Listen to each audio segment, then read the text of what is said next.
আজকে আমি আমার বারান্দা বাগান থেকে অনেকগুলো শাক তুলেছি।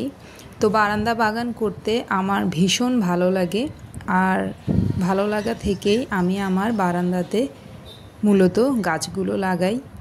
তো এখন যেহেতু বর্ষার মৌসুম চলছে, আপনারা যারা বারান্দা বাগান করতে ইচ্ছুক তারা কিন্তু এখনই আপনাদের বারান্দাতে গাছ লাগাতে পারেন।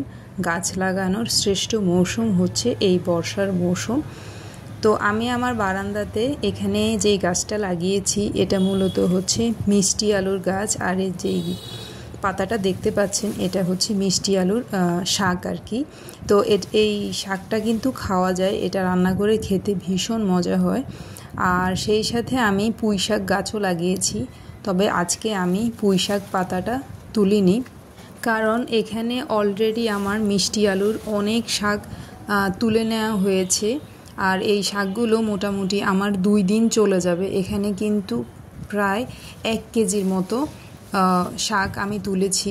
তো এত শাক দিয়ে আমি কি করব, সেজন্য আমি এখানে পুঁই শাক পাতাটা তুলিনি। তবে এখানে আমি বড় বড় 2-3টা মতো পুঁই শাক পাতা নিয়েছি, যেগুলো গাছে থাকলে নষ্ট হয়ে যাবে, তাই পাতাগুলো নেয়া, নয়তো আমি পাতাগুলো নিতাম না।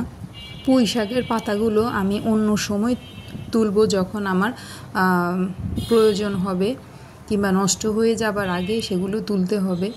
তো আপনারা চাইলেও কিন্তু আপনাদের বারান্দাতে এরকম শাক পাতা লাগিয়ে রাখতে পারেন, যা আপনি খুব সহজেই সংগ্রহ করতে পারবেন। আর এটার সবচেয়ে বড় উপকারিতা হচ্ছে এই শাকগুলো একদম রাসায়নিক এবং কীটনাশক মুক্ত। বাজার থেকে আমরা মূলত যা কিনে খাই সবগুলোতেই কিন্তু সার এবং কীটনাশক রয়েছে। তো চলুন আপনাদেরকে আমার গাছগুলো একটু দেখাই। এই যে বন্ধুরা দেখতেই পাচ্ছেন যে আমি যে গাছ থেকে পাতাগুলো নিয়েছি মোটামুটি সবগুলো গাছ একদম ফাঁকা হয়ে গিয়েছে। যেগুলো মিষ্টি আলুর গাছ আমি আপনাদেরকে দেখানোর চেষ্টা করছি। এই হচ্ছে গিয়ে মিষ্টি আলুর গাছ, শুধু ডালগুলো পড়ে আছে। আমি সবগুলো পাতা খুব সুন্দরভাবে নিয়ে নেওয়ার চেষ্টা করেছি। আর এই হচ্ছে আমার পুঁই শাক গাছ। তা আপনাদেরকে পুঁই শাকটা একটু দেখিয়ে দিচ্ছি। এই যে পুঁই শাকগুলো মাশাআল্লাহ অনেক সুন্দর হয়েছে।